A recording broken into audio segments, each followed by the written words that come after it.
Bismillahirrahmanirrahim. Assalamualaikum warahmatullahi wabarakatuh. Perkenalkan, nama saya Ardian Saris Konwari dengan NIM A7101903036.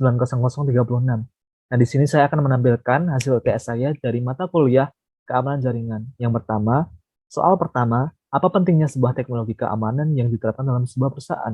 Nah, kita ketahui banyak perusahaan yang menggunakan atau memanfaatkan perangkat teknologi informasi yang berbasis jaringan baik lokal maupun global untuk mendukung tujuan dari pengembangan perusahaan tersebut.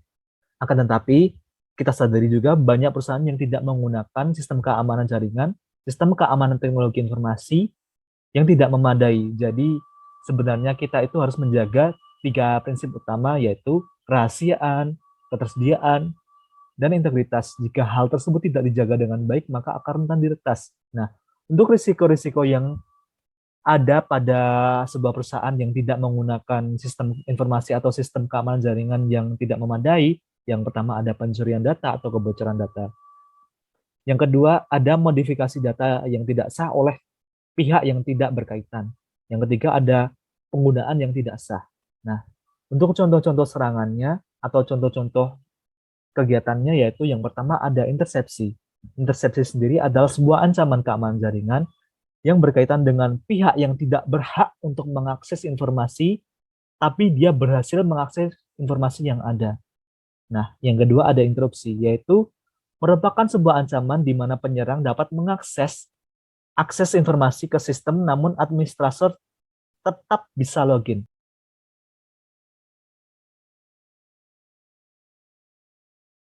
Oke, berlanjut ke nomor 2, yaitu pertanyaannya, bagaimana penyerang berhasil melihat, mengambil, bahkan menghancurkan data atau informasi dari sebuah perusahaan? Lalu, langkah atau teknologi apa yang bisa diterapkan? Oke, yang pertama saya akan jelaskan dulu jenis-jenis serangannya. Nah, di sini ada dua jenis serangan, yaitu serangan aktif dan juga serangan pasif pada jaringan.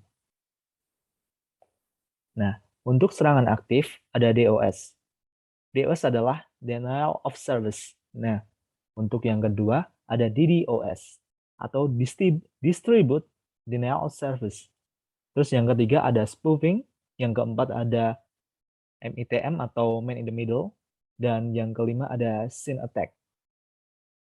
Nah, untuk beralih ke serangan pasif, yang pertama ada vulnerability scanning atau berarti pemindaian celah dalam sebuah jaringan. Yang kedua ada sniffing atau seperti menguping atau melihat secara paksa tapi tidak ketahuan ya di sebuah jaringan. Jadi bisa men-tracking dari sebuah uh, pertukaran data dari sebuah jaringan. Yang ketiga ada password attack. Nah, untuk proses penyerangannya sendiri, tahap pertama, penyerang biasanya akan melakukan riset dulu. Nah, pada tahap ini penyerang biasanya akan mencari informasi dari target atau perusahaan yang akan diserang terlebih dahulu. Nah, target itu bisa berupa lokasi, observasi fisik, pencarian celah keamanan, dan juga yang lain sebagainya. Untuk tahap yang kedua, penyerang mulai akan melakukan aksinya dengan berupaya menembus jaringan keamanan target melalui celah-celah keamanan perusahaan yang diperoleh dari hasil riset sebelumnya. Ya, tadi kan sebelumnya kan riset dulu. Setelah itu, langsung menembus jaringan ke target perusahaannya. Untuk yang ketiga, jika tadi targetnya sudah dimasuki, terus penyerangnya berhasil masuk, penyerang akan mulai mencari data-data yang penting, semisal data pribadi karyawan atau data-data penting untuk memajukan perusahaan. Nah, tahap yang keempat, data-data perusahaan tadi yang sudah diambil nanti akan dikirim keluar jaringan untuk diambil oleh penyerang. Nah, langkah-langkah menghindari serangan tadi yang pertama, kita harus selalu mengaktifkan keamanan jaringan atau antivirus yang ada. Nah, seperti firewall atau antivirus Madaf atau yang lainnya. Yang kedua, selalu melakukan backup data untuk berjaga-jaga jika data terkena virus atau data dimodifikasi atau dicuri.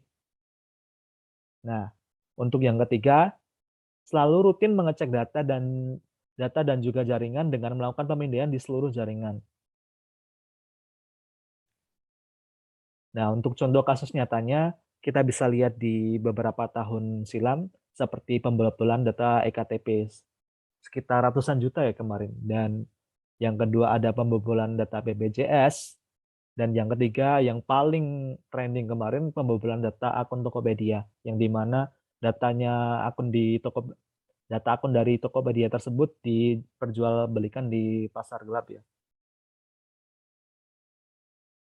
Nah, untuk beberapa kerugian yang dialami, yang pertama bisa data pribadi kita bisa terakses di publik.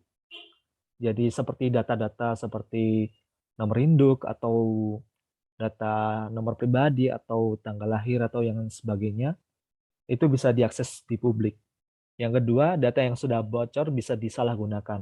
Nah, yang maksud saya di sini data yang bocor itu seperti nomor induk yang bisa dipakai untuk peminjaman online ya. Jadi kalau kita terkena pembocoran data pribadi, data tadi bisa digunakan untuk peminjaman online. Jadi tahu-tahu nanti ada penagih utang ke rumah kita, menagih utang, kita tidak tahu apa-apa, ternyata datanya yang tadi bocor dan sudah digunakan untuk peminjaman online.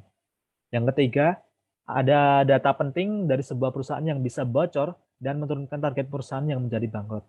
Di sini maksud saya seperti data penting itu seperti data yang dimana dikhususkan untuk menjadi ujung tombak agar perusahaan kita, agar perusahaan bisa menaikkan target penjualannya dan sebagainya.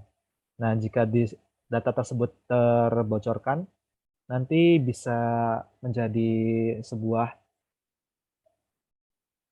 sebuah apa ya? Sebuah keterpurukan bagi perusahaan karena yang tadinya digunakan untuk menargetkan targetnya agar lebih tinggi ternyata datanya bocor dan digunakan oleh perusahaan lain.